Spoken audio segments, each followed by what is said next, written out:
Non, c'est toujours un événement exceptionnel, ce festival de Chambéry, avec des auteurs présents illustres.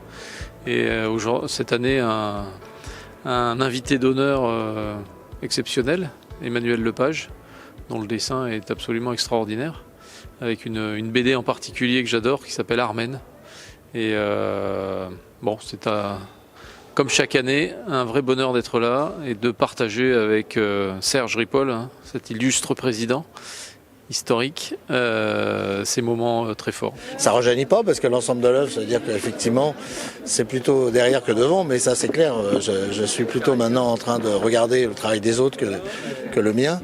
Mais c'est une reconnaissance qui fait toujours plaisir, bien sûr.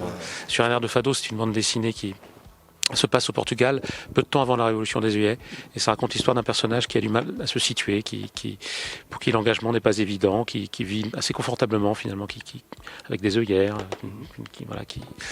qui même une certaine forme de légèreté, un peu coupable, et des événements vont l'amener à reconsidérer ce positionnement. Et j'ai fait ce livre parce que je sens depuis quelques temps une tentation populiste de plus en plus qui s'affirme de plus en plus fort. Et je voulais, je me disais qu'on devait au peuple portugais de ne pas tomber dans les mêmes écueils.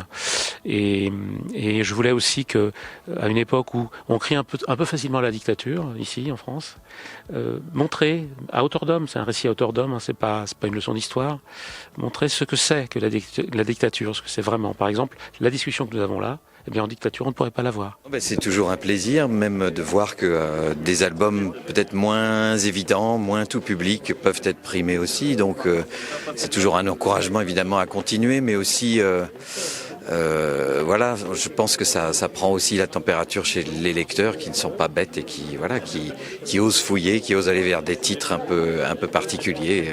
En tout cas, en ce qui concerne le mien cette année, quoi. C'est une histoire post-apocalyptique, mais mes lecteurs m'ont dit que ça changeait par rapport à d'habitude. J'aime bien prendre un sujet et surprendre le lecteur. Donc ça se passe dans un futur après l'apocalypse, après qu'on ait fini de défoncer la Terre.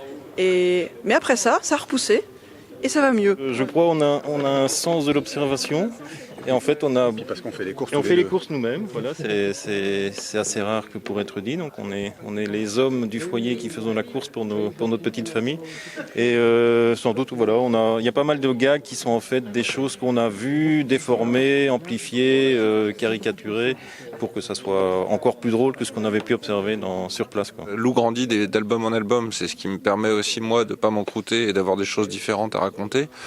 C'est-à-dire que c'est une chronique de l'adolescence où elle passe par plein d'états, et puis j'essaye aussi un petit peu, que ce soit au niveau technique, de dessin ou de narration, de me lancer des défis et de jamais rentrer dans les mêmes schémas, et de faire des albums si possible qui soient toujours un peu surprenants et qui prennent un peu le contre-pied de ce que j'ai fait avant. Donc c'est là par exemple, je viens d'entamer la nouvelle saison, Lou Sonata, qui passe d'albums de 46 pages pour la première saison à des albums de 130 pages.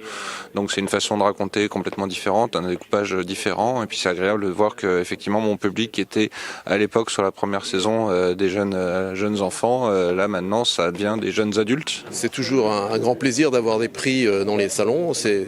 On va dire que c'est la récompense d'un travail de longue haleine, parce que c'est vrai que la bande dessinée c'est toujours très très long à faire, et de savoir que finalement on est lu et apprécié, c'est toujours très agréable.